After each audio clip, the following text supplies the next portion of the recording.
मैं हूं सिद्धांत उदासी और आप देख रहे हैं आपका अपना YouTube चैनल की ऑफ मैथमेटिक्स।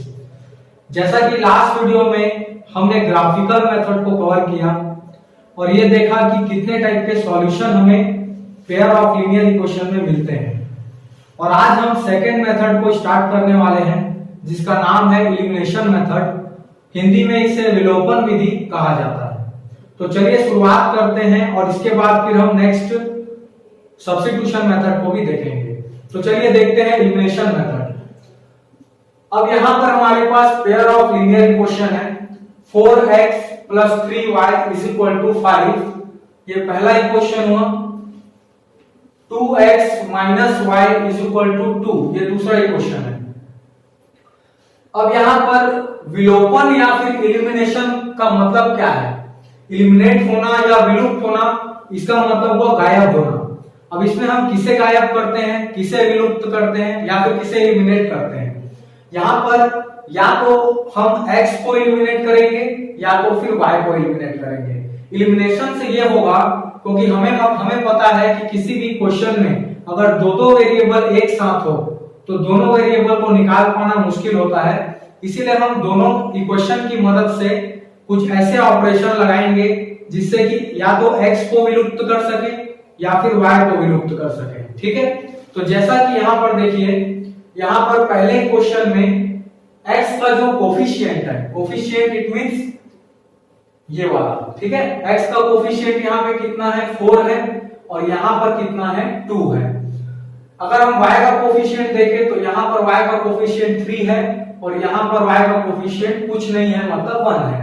अगर आप x को एलिमिनेट करना चाहते हो तो यहाँ पर आपको इन दोनों के कोफिशिएंट को सेम करना पड़ेगा। ठीक है, सेम करने के लिए कैसे करना है? यहाँ पर देखिए x का कोफिशिएंट 4 और यहाँ पे x का कोफिशिएंट 2। तो यहाँ पे 4 को 2 बनाना तो मुश्किल है, लेकिन 2 को मैं 4 बना सकता हूं। ठीक है, तो यहाँ पर हम क्या करेंगे, मल्टीप्लाई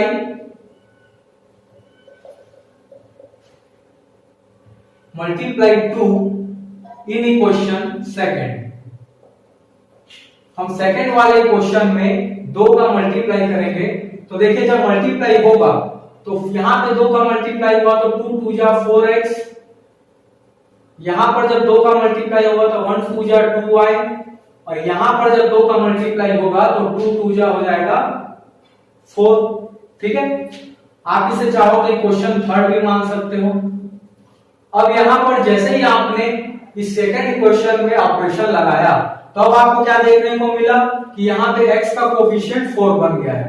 तो आप इस इक्वेशन को पहले वाले इक्वेशन से अगर सब्ट्रैक्ट करते हैं, घटाते हैं, तो ये 4x और ये 4x क्या होगा, माइनस हो जाएगा। हमको सिर्फ मिलेगा क्या, y, और वहां से हम आसानी से y की वैल्यू निकाल लेंगे।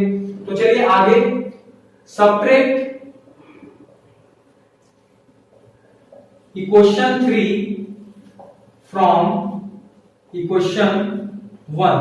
ये तीसरे वाले इक्वेशन को हम सब्ट्रैक्ट करेंगे इक्वेशन 1 से।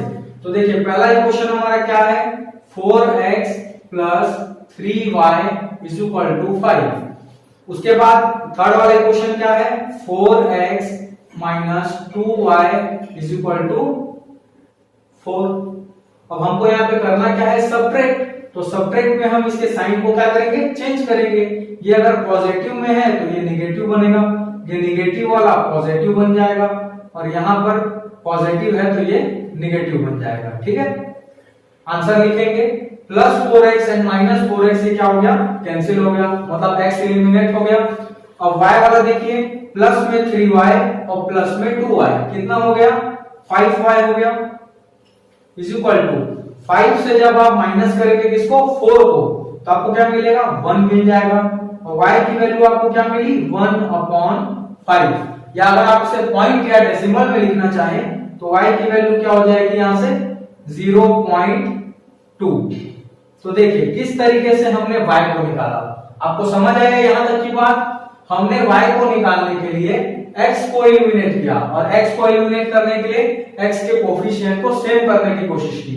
सेम कैसे किया, यहाँ पे 4x था, हमने इसको भी 4x बनाया, किससे, 2 से मल्टीप्लाई करके। तो ये 2 2 जा 4x, 1 2 जा 2y एंड 2 2 जा 4। फिर ये दोनों फर्स्ट एंड थर्ड को क्या किया, सब्ट्रैक्ट किया। सब्ट्रैक्ट करने से हमको y मिला। अब यहाँ पे दूसरी बात ये भी कर सकते हैं कि अगर आप यहाँ पे x को एलिमिनेट नहीं करना चाहते, आप y को एलिमिनेट करना चाहते हो, तो y में क्या देखोगे आप, यहाँ पे देखिए, यहाँ पे इसका कोफिशिएंट 3 है और यहाँ पे इसका कोफिशिएंट 1 है।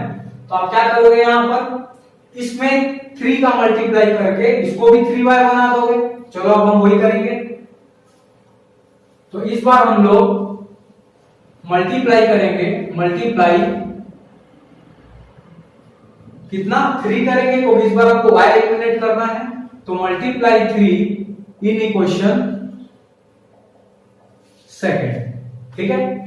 तो यहां पर क्या होगा, 2 into 3 6x minus 1 into 3 3y is equal to 2 into 3 6। हमने ये कर लिया। अब यहां पर आप इसे क्वेश्चन नंबर क्या मान लो, 4 मान लो। अब देखिए यहां पर हमने सब्ट्रैक्ट क्यों किया था, क्योंकि यहां पे भी प्लस में 4x था और यहां भी प्लस में 4x था।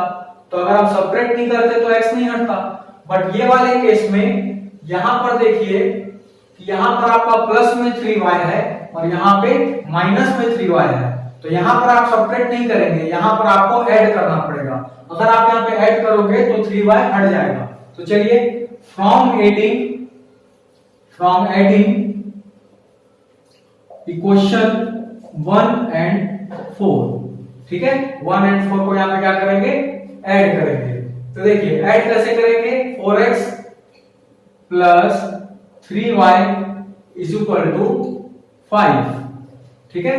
और ये वाला इक्वेशन क्या है, 6x minus 3y is equal to 6। तो हमको ऐड करना है, ऐड करेंगे तो यहाँ की साइन चेंज नहीं होगी, ठीक है। तो देखिए प्लस y और minus 3 plus 3y minus 3y यहां से कैंसिल हो गया, plus 4x and plus 6x add होके कितना हो जाएगा, 10x हो जाएगा इज इक्वल टू, यहां पर 5 में 6 ऐड होगा तो कितना मिलेगा हमको, 11 मिल जाएगा।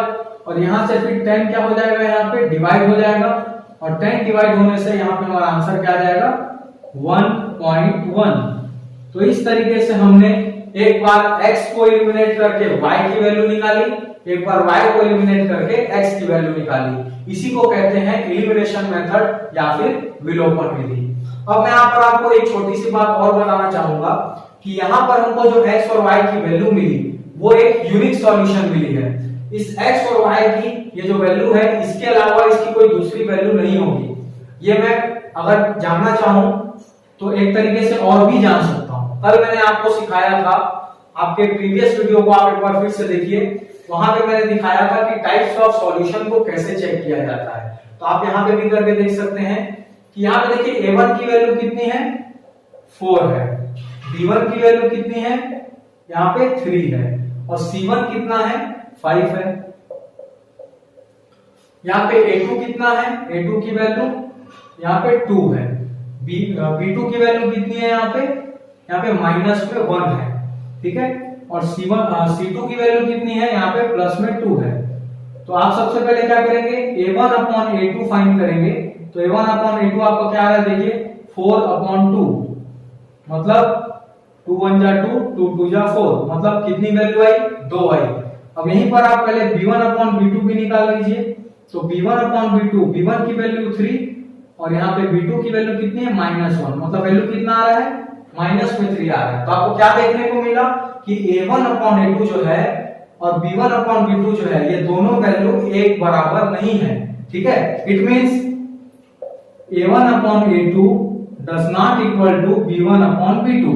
और जब भी हमको ये कंडीशन मिलती है तो इसका मतलब क्या होता है कि पेयर ऑफ लीनियर इक्वेशन जो है वो एक यूनिक सॉल्यूशन रखेगा, एकमात्र हल रखेगा। तो यहां से आप चेक भी कर सकते हैं, ठीक है। तो अभी हमने देखा विलोपन विधि। अब नेक्स्ट हम देखेंगे सब्स्टिट्यूशन मेथड, जिसे हिंदी में कहा जाता है सब्स्टिट्यूशन मेथड, जिसे हिंदी में कहा जाता है प्रतिस्थापन विधि, ठीक है। तो प्रतिस्थापन विधि को समझाने के लिए मैंने एक वर्ड प्रॉब्लम यहाँ पे लिया है, जिससे कि आपको मैं एक बार फिर से रिवाइज करा सकूं कि किसी स्टेटमेंट से इक्वेशन कैसे फॉर्म किया जाता है। तो हम इस स्टेटमेंट को रीड करेंगे और इससे 2 इक्वेशन बनाएंगे, लीनियर इक्वेशन। उसके बाद उसका सॉल्यूशन हम करेंगे किससे, सब्स्टिट्यूशन मेथड से। ठीक है, तो चलिए क्वेश्चन रीड करें। अ बैग हैज 50 पैसा एंड 25 पैसा कॉइंस। एक बैग है जिसमें 50 पैसे का कॉइंस है और 25 पैसे के कॉइंस है। ठीक है, कितने कितने कॉइंस है ये नहीं पता, बस इतना पता है कि 50 पैसे वाले कॉइंस भी हैं और 25 पैसे वाले कॉइंस भी हैं। आगे the total number of coins is 94, मतलब 25 पैसे के कॉइंस और 50 पैसे के कॉइंस दोनों का टोटल कितना है, 94 कॉइंस है। ठीक है, एंड देयर वैल्यू इज ₹29.75। ठीक है, इसका मतलब कि उस कॉइंस की टोटल वैल्यू जो है, ठीक है, वो कितना है, ₹29.75 है। ठीक है, फाइंड द नंबर ऑफ 50 पैसा एंड 25 पैसा कॉइंस। ठीक है, हमको पता लगाना है कि 50 पैसे के कितने कॉइंस हैं और 25 पैसे के कितने कॉइंस हैं। तो जब भी हम स्टेटमेंट से क्वेश्चन बनाते हैं तो सबसे पहले हमको ये वेरीफाई करना है कि हमें x और y किसको किसको लेना है। तो आप यहाँ लास्ट लाइन से भी समझ सकते हैं कि फाइंड द नंबर ऑफ 50 पैसा एंड 25 पैसा कॉइंस, मतलब 50 पैसे के कितने कॉइंस है उसे हम x ले लेते हैं और 25 पैसे के जितने भी कॉइंस है उसे हम y मान लेते हैं। तो शुरुआत करते हैं, लेट नंबर ऑफ 50 पैसा कॉइंस। सपोज हमने इसे x लेट किया, नंबर ऑफ 25 पैसा कॉइंस इसको हमने y लेट कर लिया। ठीक है, अब इसके बाद हम लोग अकॉर्डिंग टू क्वेश्चन दो लीनियर इक्वेशन बनाएंगे। तो अकॉर्डिंग टू क्वेश्चन सबसे पहली बात जो हमको क्वेश्चन बोल रहा है कि the total number of coins is 94, मतलब दोनों कॉइंस की संख्या टोटल 94 है। तो देखो हमारे पास 50 पैसे के कितने कॉइंस हैं, x कॉइंस हैं, तो x कॉइंस 50 पैसे के, और 25 पैसे के कितने कॉइंस हैं, y कॉइंस, तो 25 पैसे के टोटल y कॉइंस, और दोनों का टोटल जो है वो कितना है, 94 कॉइंस है। तो हमने एक तो बना लिया क्वेश्चन। ठीक है, अब दूसरा क्वेश्चन यहाँ पे बोल रहा है कि एंड देयर वैल्यू इज 29.75 पैसे, मतलब वैल्यू बता रहा है। तो अब यहाँ पे हमको थोड़ा सा लॉजिक लगाना है कि अगर हमारे पास x कॉइन है, कौन से वाले, 50 पैसे के, तो उसकी रुपीस कितनी होगी अगर हम उसे रुपीस में कन्वर्ट करना चाहे तो। जैसे कि मेरे पास अगर यहाँ पर 4 ऐसे कॉइन्स हैं जो 50 पैसे के हैं। ठीक है, ये 50 पैसे कॉइन्स हैं सभी। तो अगर आपके पास 4 50 पैसे के कॉइन्स हैं तो कितने रुपीस हुए, आपको पता है कि 2 50 पैसे के कॉइन से 1 रुपए बनता है, यहां से भी 1 रुपए बनेगा, मतलब टोटल कितने हो गए, 2 रुपए। लेकिन निकालने का तरीका क्या रहा, जितने नंबर ऑफ कॉइन्स थे, मतलब 4 कॉइन्स थे, उसको हमने 2 से डिवाइड किया, तो हमको 2 1 जा 2, 2 2 जा 4, 2 रुपए पता चल गया।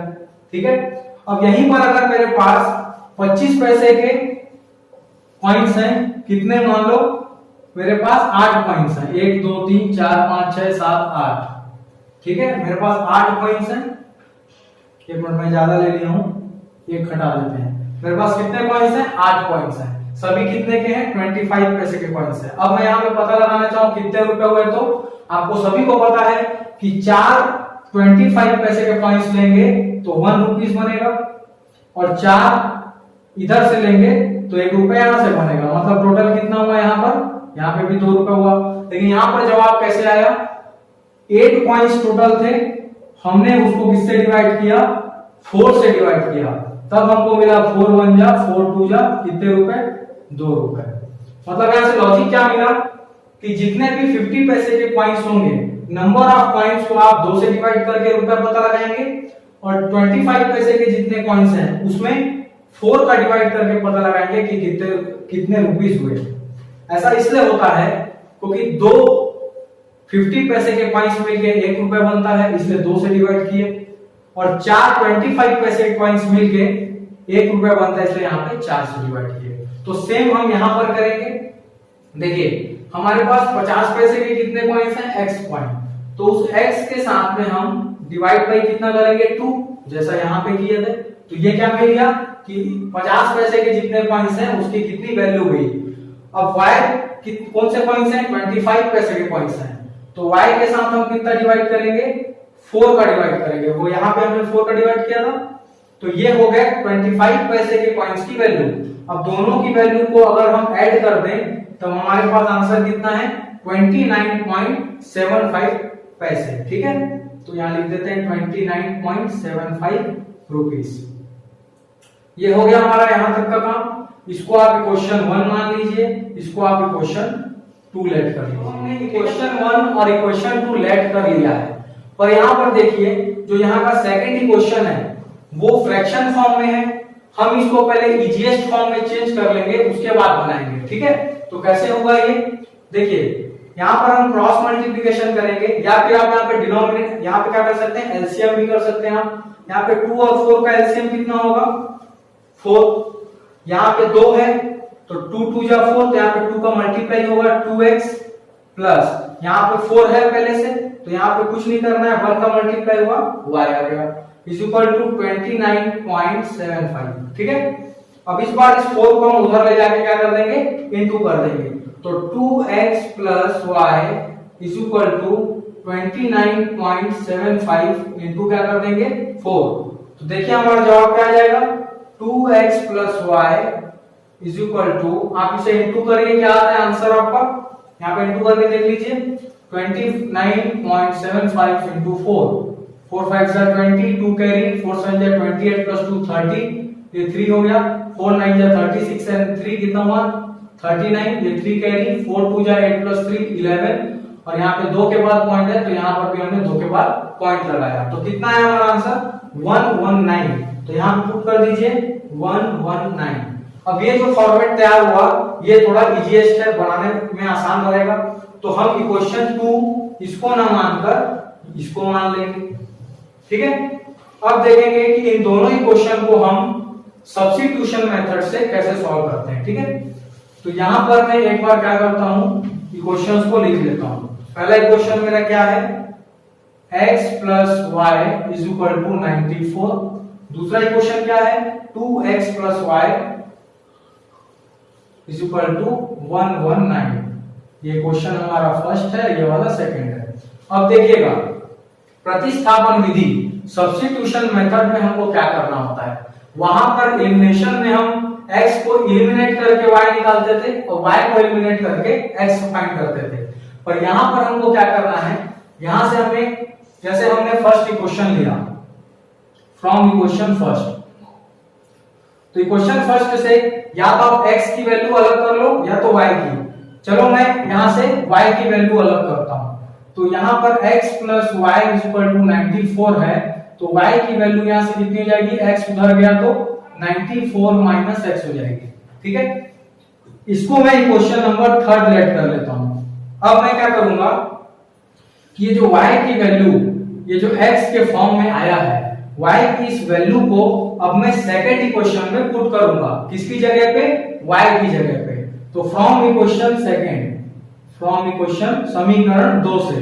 ठीक है, यहां पे देखिए 2x, तो ये 2x आपने नोट कर लिया, प्लस y की जगह, इस y की जगह पे, इस y की जगह पे ये y की वैल्यू जो है 94 माइनस x, वो यहां पे हम रख देंगे, तो प्लस 94 माइनस में x इज इक्वल टू 119। अब यहां से क्या हुआ, ऐसा करने से ये जो इक्वेशन है ये पूरा पूरा x में कन्वर्ट हो गया। तो जब किसी भी एक इक्वेशन, लीनियर इक्वेशन में वेरिएबल एक होता है तो हम आसानी से उस वेरिएबल को फाइंड कर लेते हैं। तो यहां से हम x निकाल लेंगे, देखिए 2x में से माइनस x होगा, 2x में से माइनस x होगा तो कितना बचेगा, एक सिंगल x, और ये जो प्लस में 94 है ये उधर हम भेज देंगे, तो 119 माइनस कितना हो जाएगा, 94 हो जाएगा। ठीक है, तो इसको हम माइनस कर लेते हैं, तो कितना हो जाएगा, देखो यहां से 9 में 4 गया 5, और उसके बाद 11 में 9 गया तो कितना आ गया आपका आंसर 2 आ गया।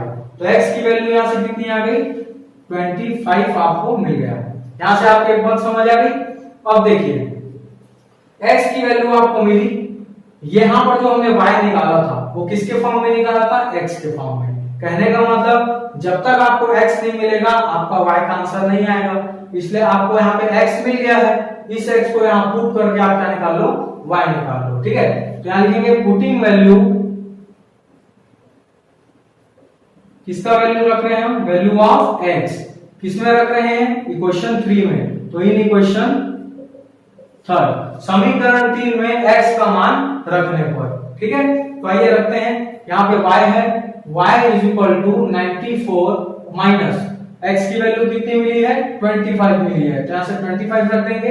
तो देखो y की वैल्यू यहाँ से हमको आ जाएगी 94 माइनस 25। यहाँ से कर लीजिए कितना आता है, यहाँ से 14 में 5 माइनस हो गया तो कितना आ जाएगा 9, 8 में 2 माइनस हो जाएगा तो कितना आ जाएगा 6 आ जाएगा। तो देखो यहाँ पर y की वैल्यू भी हमने निकाल दिया। तो कहने का मतलब क्या हुआ कि एक इक्वेशन से किसी एक वेरिएबल की वैल्यू दूसरे वेरिएबल की वैल्यू फॉर्म में निकालकर उसको दूसरे इक्वेशन में पुट करते हैं, जिससे इक्वेशन सेम वेरिएबल में कन्वर्ट हो जाता है और हमको वेरिएबल मिल जाता है पहला, उसको हम इसमें रखकर दूसरा वेरिएबल भी निकाल लेते हैं। अब यहाँ पर हमने x और y किसको किसको लेट किया था? x हमारा था नंबर ऑफ पॉइंट्स 50 पैसा एंड y क्या था? नंबर ऑफ पॉइंट 25 पैसा। तो यहाँ पे देखो मिल गया है x की वैल्यू 25 मतलब नंबर ऑफ 50 पैसा पॉइंट। यहाँ पे आप जवाब दे सकते हैं कि नंबर ऑफ 50 पैसे पॉइंट्स आपको कितना मिल गया आंसर? x की वैल्यू कितनी मिल गई? 25। तो यहाँ पे लिख दीजिए 25 एंड नंबर ऑफ 25 पैसा पॉइंट्स क्या लिए हो? y कितना मिला है? 69। तो नंबर ऑफ 25 पैसा पॉइंट्स इज इक्वल टू 69। ये आपका हो गया आंसर, ठीक है। अब नेक्स्ट मेथड में हम कवर करेंगे क्रॉस मल्टीप्लिकेशन। समझ आया होगा कि elimination method and substitution method किस तरीके से अप्लाई किया जाता है। आप उन दोनों से रिलेटेड क्वेश्चन ट्राई कीजिए। अगर आपसे किसी भी क्वेश्चन में प्रॉब्लम आती है या कोई मेथड आपसे अच्छे से क्लियर नहीं हुआ तो आप कमेंट सेक्शन में हमें जरूर बताएं। तो अभी हम तीसरा मेथड सब्स्टिट्यूशन देखने के बाद अब चौथे मेथड में आ गए हैं, जिसे कहते हैं क्रॉस मल्टीप्लिकेशन मेथड। हिंदी में इसे वज्र गुणनखंड विधि कहा जाता है, ठीक है। तो सबसे पहले मैं आपको यह बताऊंगा कि इस वज्र गुणनखंड विधि क्रॉस मल्टीप्लिकेशन मेथड में जो फॉर्मूला बनाते हैं, जो फॉर्मूला लगता है वो किस तरीके से लिखेंगे, ठीक है। तो जनरल फॉर्म में पहले हम इसके पेयर ऑफ लीनियर इक्वेशन की बात करते हैं। तो जनरल फॉर्म कैसा होता है? a1x plus b1y plus c1 is equal to 0, ठीक है। a2x plus b2y plus c2 is equal to 0, ठीक है। अब यहां पर एक चीज देखेंगे, यहां पर हमने c1 और c2 को लेफ्ट हैंड साइड में लिया है। कई सारे क्वेश्चन में हमें वो राइट में भी मिलता है, पर हम सॉल्व करते तो आंसर आ जाता है। पर वज्र गुणनखंड विधि को सॉल्व करने के लिए आप दोनों कांस्टेंट को लेफ्ट तरफ में ही रखेंगे, ठीक है, और राइट तरफ में क्या होना चाहिए? 0, ठीक है। मैं आपको ये भी आगे बताऊंगा कि अगर दोनों कांस्टेंट उस तरफ हो तब फॉर्मूला कैसे बनेगा। सिर्फ फॉर्मूले में डिफरेंस आता है। तो पहले हम ये देख लेते हैं कि अगर हम दोनों कांस्टेंट को लेफ्ट साइड रखें और राइट साइड में 0 रखें तो फॉर्मूला कैसे बनेगा, ठीक है। तो यहां पर सबसे पहले देखेंगे, यहां पर आपको इन सभी कोफिशिएंट्स को लिख लेना है, ठीक है। कोफिशिएंट क्या है? यहाँ पे x का कोफिशिएंट कौन कौन सा है? एक a1 है और ये वाले में a2 है, ठीक है। y का कोफिशिएंट यहाँ पे लिख लेंगे, y कितना है? b1 और यहाँ पर कितना है? b2, ठीक है। c1 और c2 को हम यहाँ पे लिखेंगे, यहाँ पे लिख देंगे कांस्टेंट c1 और यहाँ पर c2, ठीक है। हमने यहाँ पे क्या किया? सारे कोफिशिएंट नोट कर लिए। अब यहाँ पर हम फॉर्मूला जनरेट करेंगे। फॉर्मूला के लिए हम यहाँ पर देखिए x लिखकर इसके अपॉन में यहाँ बीच पर एक माइनस लगा देंगे, इज इक्वल टू y लिखकर यहाँ अपॉन में बीच में माइनस लगा देंगे और फिर 1 लिखकर यहाँ पर भी अपॉन में बीच में माइनस लगा देंगे, ठीक है। अब यहाँ पर हमको क्या करना है? इस जगह पर एक वैल्यू आएगी, यहाँ पर भी एक वैल्यू आएगी, यहाँ पे और यहाँ पे, यहाँ पर भी, मतलब हर माइनस के लेफ्ट और राइट में एक एक वैल्यू आएगी। वो वैल्यू लिखना कैसे है वो अब हम यहाँ पे देखेंगे। जब हम x के नीचे वैल्यू लिखना है तो यहाँ पर आपको क्या करना है? इस x वाले को छोड़ देना है। आई रिपीट अगेन, जब हम x के नीचे लिखना चाह रहे हैं तो हमें x वाले को पूरा छोड़ देना है। मैं जिस पे बॉक्स बनाया वो x के कोफिशिएंट्स हैं, उसको छोड़ दो। अब सिर्फ आप किसको देखोगे, y के कोफिशिएंट को और कांस्टेंट टर्म को। यहां पर अब आपको r का साइन बनाना है, जो अपन स्मॉल r बनाते हैं इस तरीके से, ये आपको ऐसा साइन बनाना है, ठीक है। तो यहां पर आप साइन बनाइए ऐसा, ये बन गया, ठीक है। मतलब कहां से स्टार्ट किया हमने, यहां से B1 से गए C2, फिर B2 से गए C1।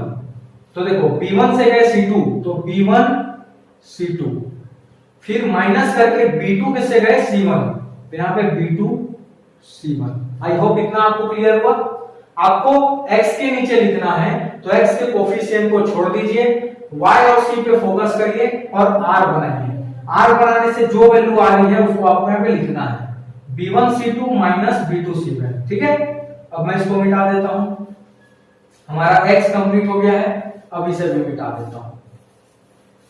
अब अगेन हमको आगे बढ़ना है y पे, तो जब y को लिखना है तो इस बार आपको y वाले को पूरा छोड़ देना है, इसको हम छोड़ देंगे। ऐसा समझ लीजिए कि ये y यहाँ पे है ही नहीं, सिर्फ कौन है, x का कोफिशिएंट और कांस्टेंट टर्म है। अब इस बार आपको अल्फा बनाना है, मैथमेटिकल साइन जो अल्फा बनता है इस तरीके से आपको ये साइन बनाना है।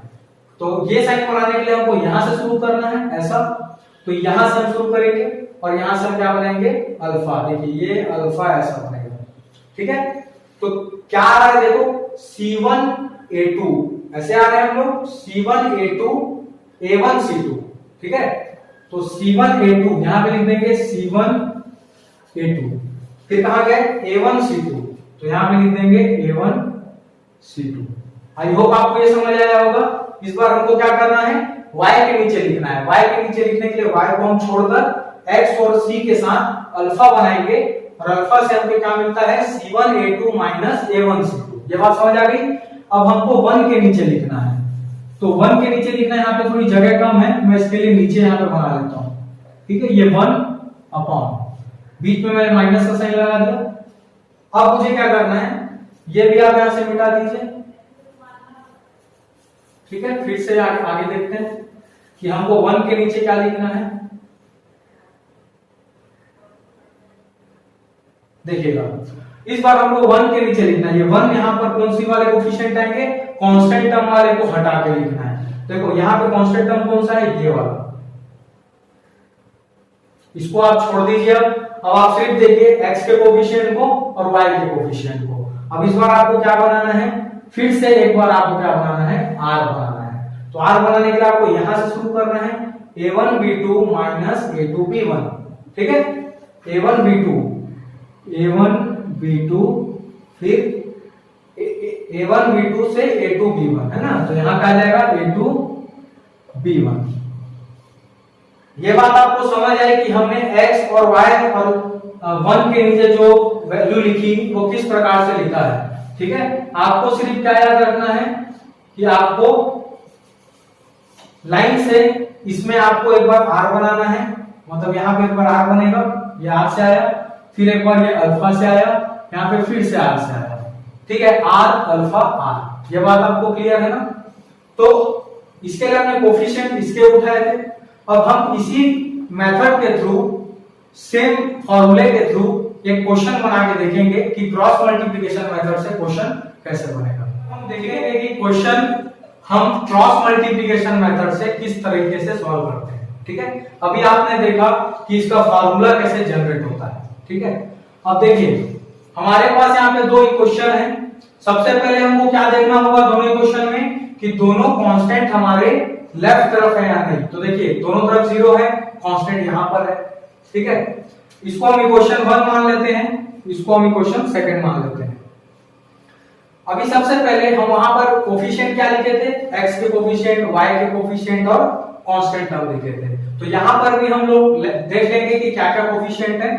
सबसे पहले a1 इज इक्वल टू कितना है, 3, b1 इज इक्वल टू कितना है, प्लस में 2, और c1 इज इक्वल टू कितना है, माइनस में 12। अब उसके बाद नीचे में क्या है, a2 b2 c2, यहाँ पे कुछ कोफिशिएंट नहीं है, मतलब 1 है, तो a2 is equal to 1 and b2 is equal to, यहाँ पे 1 आएगा -1, और c2 is equal two plus में 1।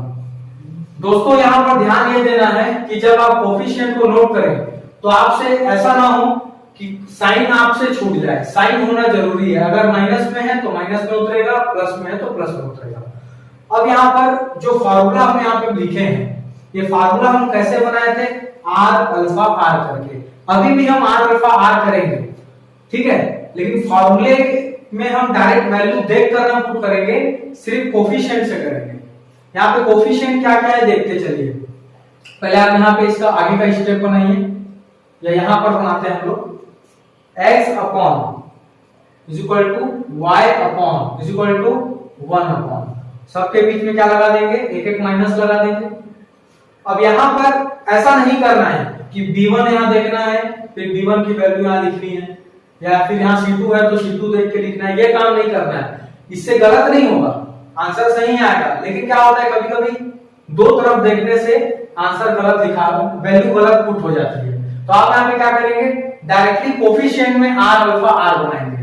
किस तरीके से, x के नीचे लिख रहे हैं तो ये x का कोफिशिएंट है, आप इसको क्या करिए, सोचिए यहाँ पे नहीं है और आपको r बनाना है, तो r यहाँ पे आप कैसे बनाएंगे, 2 into 1, 2 into 1, 2 into 1 से -1 into -12, यहाँ ब्रैकेट में लिख देंगे -1 into -12, ठीक है। अब हम y को देखेंगे तो y में क्या करते हैं, y के कोफिशिएंट को छोड़ देते हैं, मतलब ये वाला चीज छूट जाएगा, और क्या बनेगा इस बार बनेगा अल्फा। देखिए यहाँ पे साइन बना है r देन फिर अल्फा, तो अल्फा कैसे बनेगा, यहां से बनेगा -12 into 1, यहाँ पे लिख देंगे -12 into में 1, उसके बाद ये कहां जाएगा, अल्फा इधर से आके 3 into 1, ठीक है, 3 into 1। यहाँ ऐसा करने से क्या हो रहा है, हमको यहाँ देखना नहीं पड़ रहा है, हम फार्मूला उस टेक्निक से बना लिए, वैल्यू उसी टेक्निक से पुट करेंगे, जिससे कि हमारा आंसर गलत नहीं आएगा। यहाँ 1 के नीचे जब लिखना है तो इस बार आप क्या करेंगे, कांस्टेंट टर्म को छुपा देंगे। कांस्टेंट टर्म मतलब ये वाला टर्म को छुपा दो, है ना, और इस बार क्या बनाओ, अगेन r बनाओ, है ना।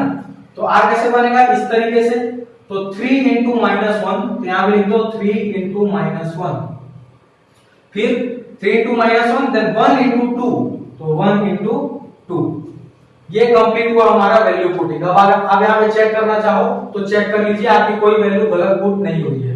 b1 की वैल्यू यहाँ चेक करो 2 है, c2 की वैल्यू कितनी है, 1 है, माइनस b2 की वैल्यू कितनी है, -1 है, फिर यहाँ पे c1 की वैल्यू कितनी है, -12, सही पुट हुआ। ऐसी इसी तरीके से आप बाकी को भी चेक कर सकते हो। तो अब यहाँ पे हम आगे क्या करेंगे, सॉल्यूशन करेंगे, x अपॉन 2 1 जा 2, और यहाँ पे कितने माइनस है, 1 2 3, 3 बार माइनस है, मतलब माइनस बच जाएगा, और 1 12 जा कितना आ गया, 12 is equal to y upon -12 into 1 कितना होगा, माइनस में 12, और यहाँ पे -3 into 1 मतलब 3 1 जा 3 is equal to 1 upon 3 into -1 minus में 3, 1 into 2, 1 2 जा 2, ठीक है। अब यहाँ पे आगे को सॉल्व कर लेंगे इस तरफ,